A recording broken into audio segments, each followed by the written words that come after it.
First Contact Folly. The Galactic Council's First Contact Assessment Team had encountered thousands of species across the cosmos. They had protocols, procedures, and predictions for every conceivable scenario. But humans? Humans broke their models. Senior analyst Vectora scrolled through the preliminary reports with increasing disbelief. Her crystalline appendages trembled as she processed the data.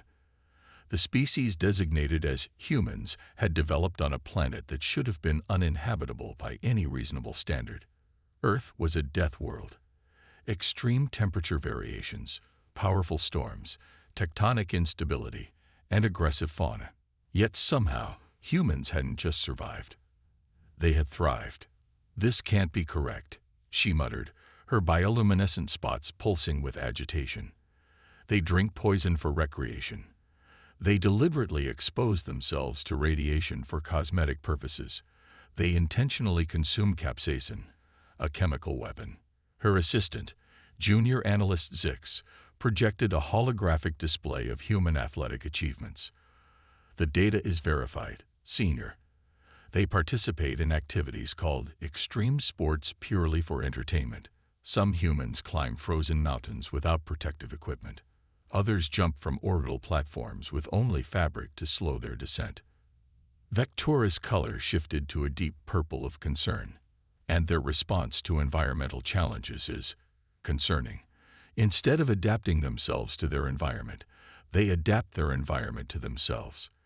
They've transformed entire ecosystems to suit their needs." "That's not even the most worrying part," Six added. "Their information networks contain countless simulations of first contact scenarios. Many include detailed strategies for defending against or even defeating technologically superior species. They've been preparing for us without even knowing we exist." The assessment chamber fell silent as Vectora contemplated the implications. The standard first contact protocols wouldn't work here. Humans didn't fit any of their established categories. They were simultaneously primitive and advanced, peaceful and warlike, unified and fractured. "We need to revise our approach," Vectora finally declared. "No shows of force. They would see it as a challenge. No technological demonstrations. They would immediately start reverse engineering everything. No attempts at subtle manipulation. They create entertainment about recognizing and thwarting such attempts." "What do you suggest?" Zix asked. "We do something unprecedented," Vectora said, her spots now pulsing with determination. "We tell them the truth. The complete truth about the galaxy, our civilization, everything. Because if we don't, they'll figure it out anyway. And they'll never trust us again." The decision sent shockwaves through the Galactic Council. Never in their history had they been so direct with a newly discovered species. But as they would soon learn, humanity's reaction to the truth would prove even more surprising than their unusual characteristics. When the Council's delegation arrived on Earth, they expected chaos, panic, or at least widespread disbelief. Instead, they found enthusiasm, curiosity, and an unsettling amount of people saying, "I knew it." Humans, it seemed, had imagined so many possible scenarios for first contact that the reality was almost disappointing in its straightforwardness. Within days, human representatives were requesting educational exchanges, trade agreements, and access to galactic technology. They approached interstellar politics with the same adaptability they showed in surviving their death world. Where other species took decades to integrate into galactic society, humans were already proposing modifications to standard protocols within weeks. Vectora watched in amazement as humans began appearing in every sector of galactic civilization. Their persistence, creativity, and ability to function in almost any environment made them invaluable additions to exploration teams. Their unique perspective on problem-solving led to improvements in technologies that had remained static for centuries. "We thought we were studying them," Vectora remarked to Zix as they observed a human engineer cheerfully explaining improvements to a quantum drive design. "But I'm beginning to think they're the ones studying us." The First Contact Assessment Team's final report contained only one definitive conclusion. Humanity was impossible to categorize because they refused to be limited by categories. They were living proof that the galaxy still held surprises, even for those who thought they had seen everything. The human factor. Admiral Kvex of the Unified Defense Force had never seen anything like it. The simulation results defied every principle of military doctrine he had studied in his 3 centuries of service. Yet the evidence was undeniable. Human military strategies were chaos theory made manifest. "Play it again," he ordered, his compound eyes fixed on the holographic display. The simulation showed a human military response to a standard invasion scenario. While most species followed predictable patterns, defending vital infrastructure, protecting population centers, maintaining supply lines, humans did something entirely different. They scattered. They adapted. They transformed civilian infrastructure into military assets with frightening speed.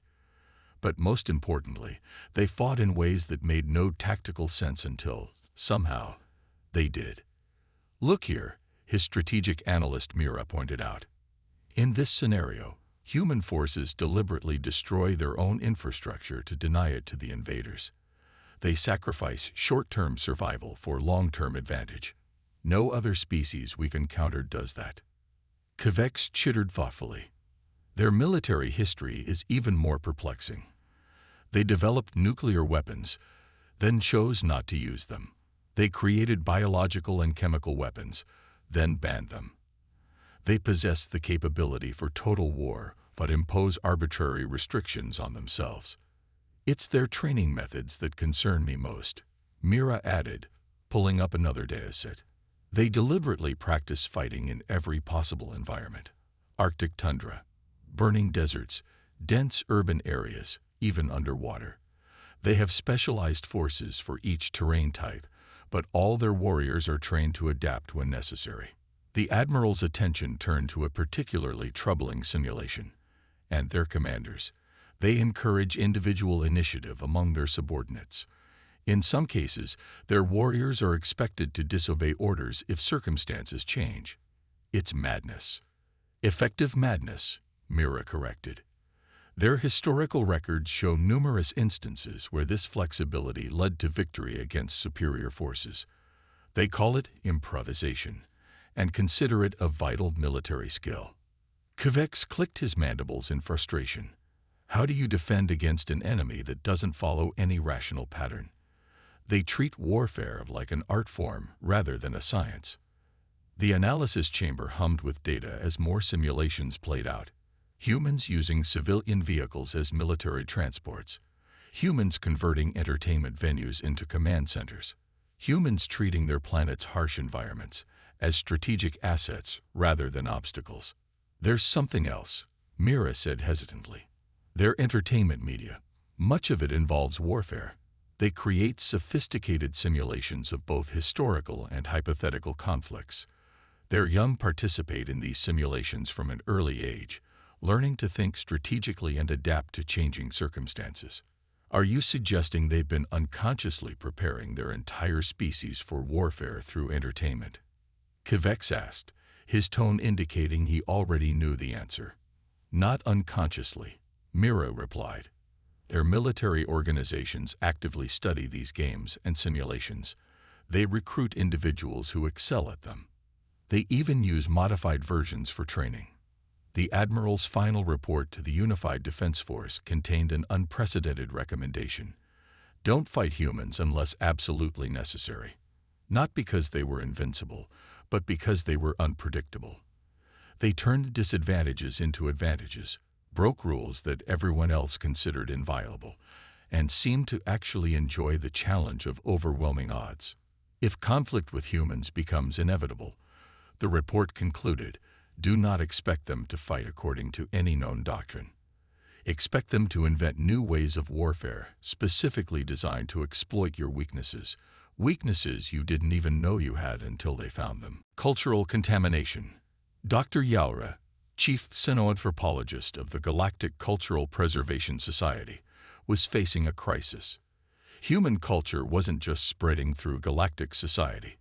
It was transforming it in ways that defied comprehension.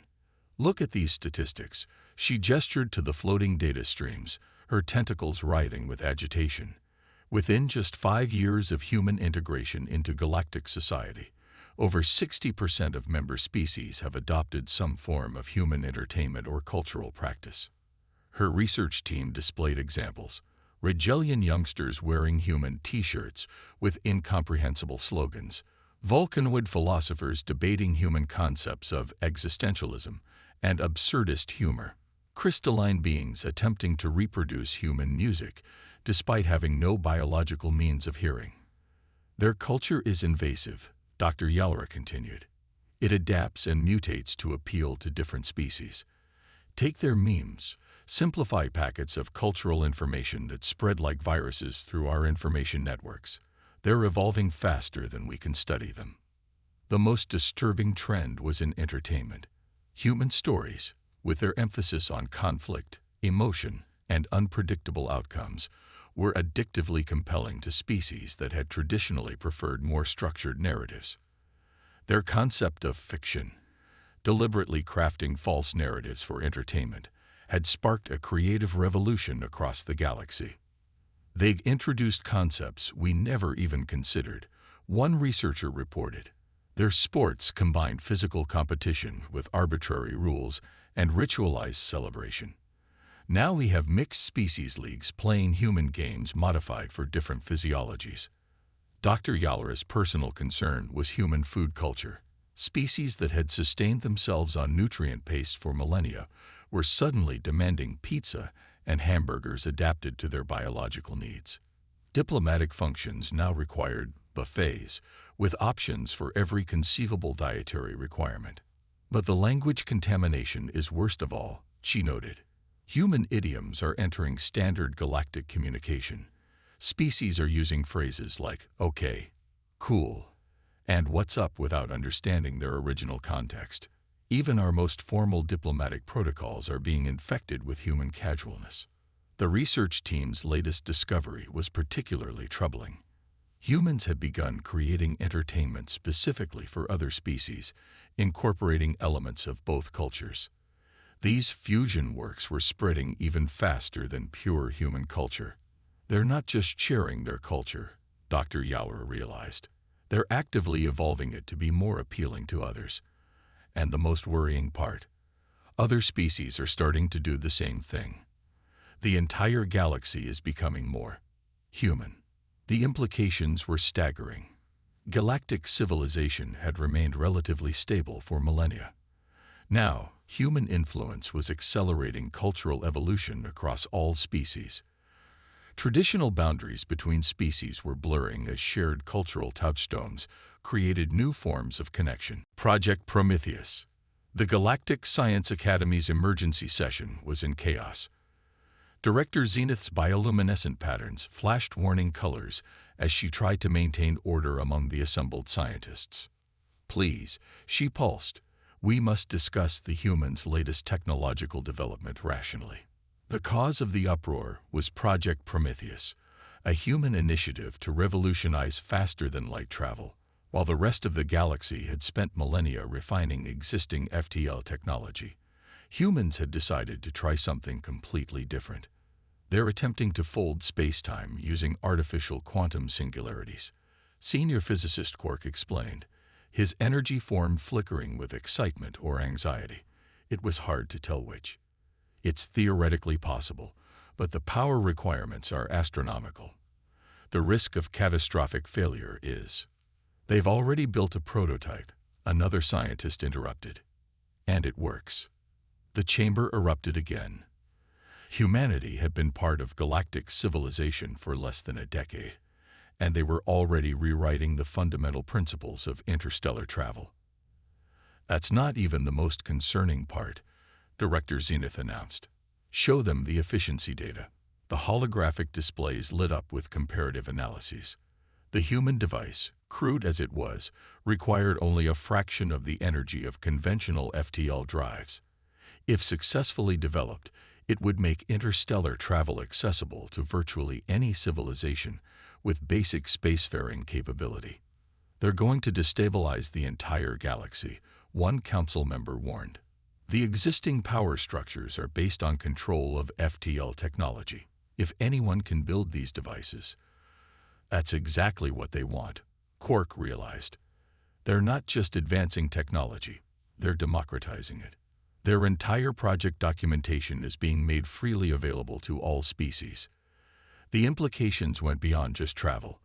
The humans' approach to technology development, rapid iteration, open collaboration, willful disregard for impossible challenges, was spreading to other fields. Species that had specialized in particular technologies for millennia were suddenly exploring new directions, inspired by human audacity. We should shut this down, someone suggested, for the stability of galactic civilization. How? Director Zenith asked. The humans have already distributed the knowledge, even if we could suppress it, which we can't. Dozens of species are already working on their own versions. The change has begun. The Academy's final report was succinct. Human technological development could not be predicted or controlled using existing models. Their willingness to pursue impossible goals, combined with their habit of freely sharing knowledge, made them a catalyst for unprecedented change. The paradigm shift. The Galactic Council's Grand Chamber hadn't been this full in 10,000 years. Representatives from every member species crowded the vast space, their diverse forms creating a living tapestry of galactic civilization. The agenda had only one item: the human question. Supreme Counselor Omega, whose species had helped found the Council millions of years ago, addressed the Assembly. We face an unprecedented situation. In just 15 years since first contact, human influence has transformed our civilization more than the previous millennium of gradual change. The evidence was undeniable. Human approaches to problem-solving had revolutionized everything from technology to culture. Their habit of questioning established practices had sparked a galaxy-wide renaissance of innovation. Their ability to adapt and thrive in any environment had inspired other species to push beyond their traditional limitations. But are these changes beneficial? Asked the representative from a species that had maintained the same social structure for 50,000 years. Our civilization achieved stability through careful regulation of progress. Humans are disrupting that stability. The human representative, Dr. Sarah Chen, listened patiently to the translation. When she spoke, her words were characteristically direct. Stability isn't the same as stagnation. The galaxy is full of wonders we haven't discovered yet. Why would we want to stop exploring, learning, and growing? The chamber buzzed with discussion. Humans didn't just adapt to new situations. They actively sought them out. They weren't content with understanding the universe. They wanted to shape it. Their curiosity was matched only by their determination to turn imagination into reality. Perhaps, Supreme Counselor Omega suggested, we need to reconsider our fundamental assumptions. We achieved stability by carefully controlling change.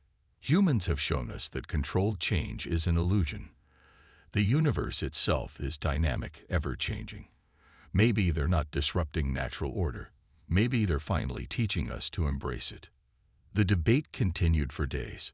Some species argued for restricting human influence.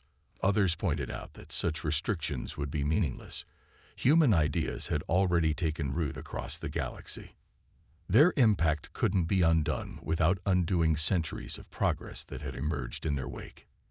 In the end, the Council reached an unprecedented conclusion. The galaxy needed humans precisely because they were different. Their chaotic creativity, their relentless innovation, their ability to imagine new possibilities. These weren't flaws to be corrected, but vital catalysts for growth.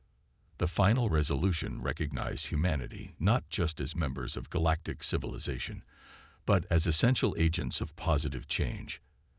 Their strength lay not in conforming to existing patterns, but in showing that those patterns could be transcended. As the council session ended, Dr. Chen made one final observation. You know what's funny? Back home, we sometimes worry that we're not ready for the galaxy. But maybe the galaxy wasn't ready for us. Change isn't always comfortable, but it's how we all grow. And isn't that what civilization is really about? The galaxy would never be the same. But then again, thanks to humanity's influence, it would never be static again either. And somehow, that seemed exactly right.